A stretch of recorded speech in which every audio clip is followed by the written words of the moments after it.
आइए भाई, स्वागत है आपका क्वेश्चन नंबर 41। इसके अच्छा ठीक है, दो क्वेश्चन है एक साथ।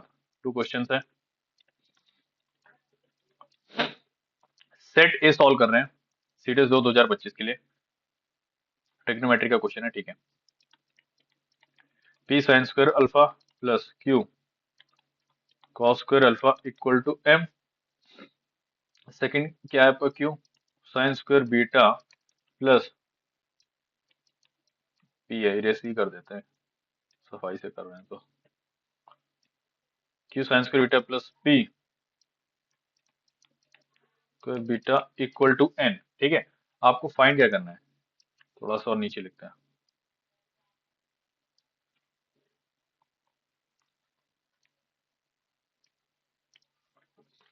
आपको ये चीज फाइंड करनी है, टेन स्क्वायर अल्फा अपॉन में टेन स्क्वायर बीटा, ठीक है।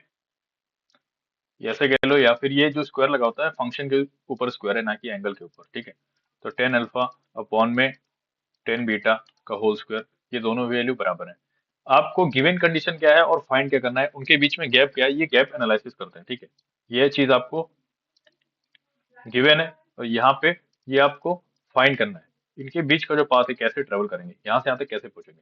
आपको function sine square alpha cos square alpha में गिवन है, मतलब यहाँ पे एंगल आपका अल्फा है, अल्फा है। तो यहाँ से जो मुझे मिलेगा, देख पा रहा हूँ, टेन स्क्वायर अल्फा मिलेगा।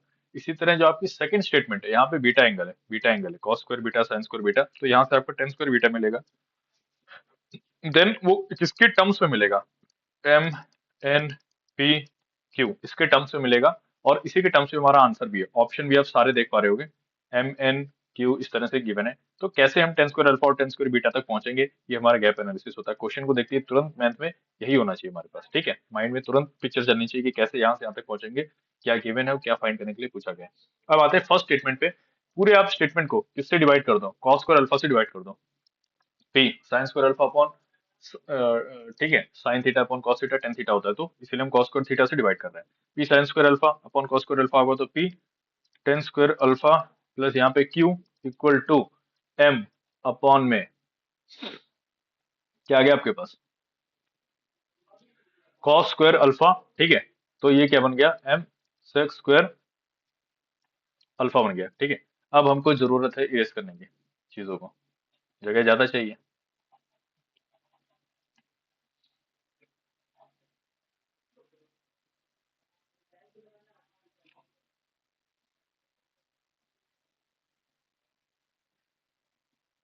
हम्म, हो गया बहुत आसानी से।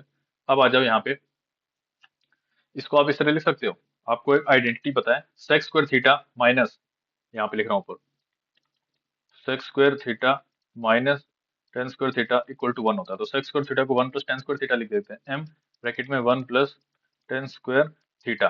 तो ये ओपन करने से क्या बनेगा, बहुत छोटा सा लिख रहा हूँ, m plus m tan square alpha, यहाँ पे थीटा लिया है, इसको अल्फा कर लो क्योंकि हमारा ऊपर वाला एंगल अल्फा है, ठीक है। तो p tan square alpha minus m tan square alpha equals to m, q उधर चला गया, एम माइनस क्यू। यहाँ से आप टेन स्क्वायर अल्फा कॉमन ले लेंगे तो पी माइनस एम बनेगा, वो यहाँ पे आ गया। अब उसको उस साइड भेज देंगे, एम माइनस क्यू। तो आपका टेन स्क्वायर अल्फा क्या आ गया? एम माइनस क्यू अपॉन में पी माइनस एम आ गया, ठीक है। इसी तरह सेकंड स्टेटमेंट, जो आपका सेकंड स्टेटमेंट गिवन है यहाँ पे, इसको मैं एरो देके नीचे लेके आ रहा हूँ।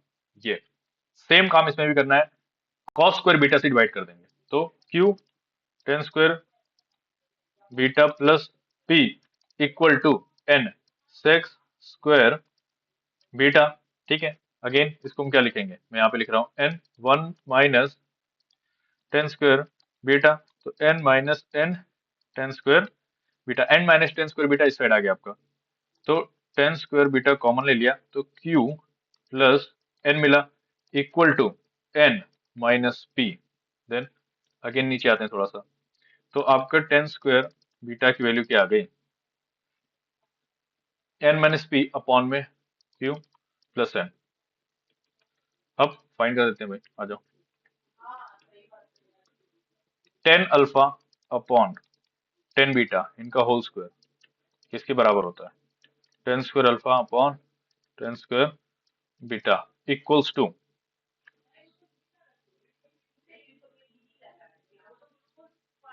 M minus q upon p minus m. Minus q upon में पी माइनस एम, ठीक है।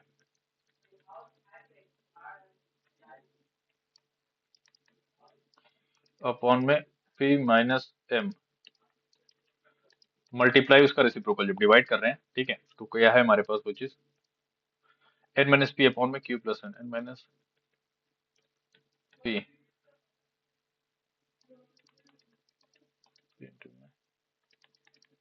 क्यू प्लस एन, ठीक है। अब हमको ऑप्शंस देखते हैं आप, जो एम माइनस क्यू चाहिए, m minus q, m minus q, m minus q, q plus n, q plus n, m minus p, n minus p, m minus p, n minus p, ठीक है। M minus q, n minus p, n minus p तो है ही नहीं हमारे पास, तो ये और ये तो हो ही नहीं सकते। अब ऑप्शन ए और ऑप्शन सी में से देख लेते हैं। एम माइनस क्यू है, एम माइनस क्यू यहाँ पर भी है, एम माइनस क्यू यहाँ पर भी है, एन माइनस क्यू है ऊपर, यहाँ भी एन माइनस क्यू है। तो क्यू प्लस एन में से आप जब माइनस वन कॉमन आउट ले लेंगे, ठीक है, तो आपका ऊपर क्या बच जाएगा, माइनस वन बच जाएगा, और वो क्या कन्वर्ट हो जाएगा, एम माइनस क्यू, यहाँ पे एन माइनस क्यू, इस तरह बन गया, ठीक है। नीचे क्या चाहिए, एम माइनस पी चाहिए, तो वहां से एम माइनस पी इसको कन्वर्ट कर लेंगे, और माइनस वन यहाँ पे बचेगा जैसे नीचे, तो ये दोनों माइनस वन कैंसिल, आंसर आपका प्लस में आएगा। तो यहाँ पे चूंकि ये नेगेटिव ऑप्शन है, ध्यान से देखना, ये नेगेटिव लगा हुआ है, ठीक है, तो ऑप्शन ए भी नहीं हो सकता, आपका ऑप्शन सी करेक्ट है, ठीक है। यहाँ पे मैं इसको लेके पूरा कर दूं, एन माइनस में पी, ठीक है। फर्स्ट पार्ट कंप्लीट हो गया, अब सेकंड पार्ट देख लेते हैं। अल्फा एंड बीटा और कॉम्प्लीमेंट्री एंगल। कॉम्प्लीमेंट्री एंगल वो एंगल्स होते हैं जिन दोनों का सम इक्वल टू क्या होता है, 90 डिग्री होता है। Then which one of the following is correct, ठीक है।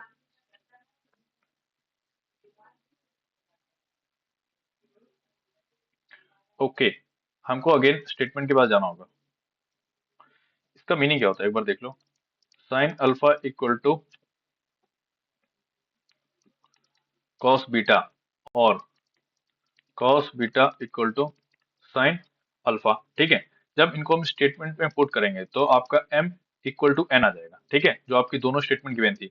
अगर दो चीज आपस में इक्वल है, इट मीन्स क्या होता है, उनके बीच का जो डिफरेंस होता है वो जीरो होता है, m minus n, option D correct है, ठीक है।